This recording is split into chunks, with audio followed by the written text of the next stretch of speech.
இந்த ஆயில் ரெகுலரா யூஸ் பண்ணினா ஹேர் growth இம்ப்ரூவ் ஆகுற சான்சஸ் இருக்கு. ஆனா ஒரு இன்கிரீடியன்ட் மிஸ் பண்ணா ரிசல்ட் கம்மியாகும். கோம் பண்ணும்போது ஹேர் பஞ்சா வருதா?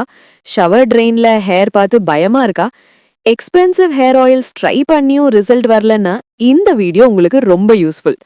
நம்ம வீட்ல இருக்கிற 5 சிம்பிள் இன்கிரீடியன்ட்ஸ் யூஸ் பண்ணிட்டு powerful hair growth oil prepare பண்ண போறோம். வணக்கம் friends, welcome to little glow. ஸ்ட்ரெயிட்டா டாபிக்கு போகலாம். இந்த ஆயில் ஏன் ஒர்க் ஆகுது? ஹேர் growthக்கு 2 திங்ஸ் ரொம்ப important: healthy scalp, strong hair roots. இந்த DIY ஆயில்ல இருக்கிற இன்கிரீடியன்ட்ஸ் ஸ்கேல்புக்கு நியூட்ரிஷன் கொடுத்து ஹேர் ரூட்ஸ் ஸ்ட்ரென்தன் பண்ண ஹெல்ப் பண்ணும். Ingredient 1, coconut oil. First ingredient coconut oil. இது நம்ம traditional hair care secret. Coconut oil ஸ்கேல்புக்கு deep nourishment கொடுக்கும், ஹேர் ட்ரைனஸ் ரெடியூஸ் பண்ணும், ஹேர் பிரேக்கேஜ் கூட ரெடியூஸ் பண்ணும். Ingredient 2, curry leaves. Next ingredient curry leaves. Curry லீவ்ஸ்ல vitamins and antioxidants இருக்கு. இது hair roots strengthen பண்ணும், ப்ரீமெச்சுவர் கிரேயிங் ரெடியூஸ் பண்ண கூட ஹெல்ப் பண்ணும். Ingredient 3, fenugreek seeds. Third ingredient fenugreek seeds. வெந்தயம்ல புரோட்டீன் இருக்கு. இது ஹேர் ஃபாலிகல்ஸ் ஸ்ட்ரென்தன் பண்ணும், ஹேர் ஃபால் ரெடியூஸ் பண்ண ஹெல்ப் பண்ணும். Ingredient 4, onion. Fourth ingredient onion. ஆனியன்ல சல்ஃபர் இருக்கு. சல்ஃபர் ஹேர் growthக்கு ரொம்ப முக்கியம். அதனால ஆனியன் ஹேர் கேர் ரெமிடிஸ்ல நிறைய யூஸ் பண்ணுவாங்க. Last ingredient aloe vera. ஆலோவேரா ஸ்கேல்புக்கு கூலிங் எஃபெக்ட் கொடுக்கும், dandruff ரெடியூஸ் பண்ணும், ஹெல்தி ஸ்கேல்ப் மெயின்டைன் பண்ண ஹெல்ப் பண்ணும். இப்போ நம்ம ஆயில் ப்ரிப்பேர் பண்ணலாம். ஸ்டெப் 1, 1 கப் கோகனட் ஆயில் எடுத்துக்கோங்க. ஸ்டெப் 2, கொஞ்சம் கரி லீவ்ஸ் ஆட் பண்ணுங்க.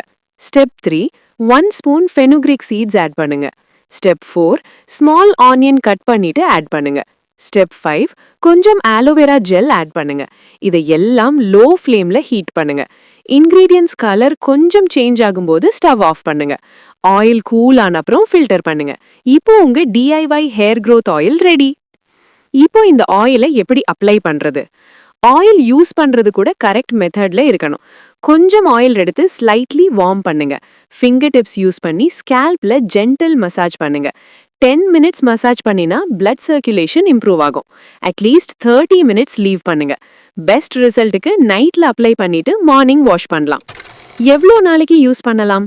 வீக்ல 2 or 3 டைம்ஸ் யூஸ் பண்ணினா போதும். ரெகுலர் யூஸ் பண்ணினா ஹேர் ஃபால் கிராஜுவலா ரெடியூஸ் ஆகும்.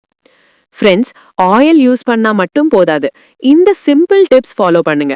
ஹெல்தி டயட் ஃபாலோ பண்ணுங்க, ஸ்ட்ரெஸ் ரெடியூஸ் பண்ணுங்க, வெட் ஹேர்ல கோம் பண்ண அவாய்ட் பண்ணுங்க, ஹார்ஷ் கெமிக்கல்ஸ் அவாய்ட் பண்ணுங்க.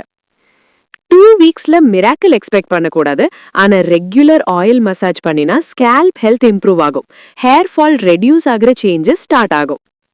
Friends, expensive hair products use பண்ண தேவையில்லை. நம்ம வீட்டில் இருக்கிற சிம்பிள் இன்கிரீடியன்ட்ஸ் யூஸ் பண்ணிட்டு நேச்சுரல் ஹேர் ஆயில் ப்ரிப்பேர் பண்ண முடியும். வீடியோ யூஸ்ஃபுல்லா இருந்தா லைக் பண்ணுங்க. இன்னும் ஹேர் growth டிப்ஸ்க்கு லிட்டில் க்ளோ சேனல் சப்ஸ்கிரைப் பண்ண மறக்காதீங்க. தேங்க்ஸ் ஃபார் வாட்சிங்.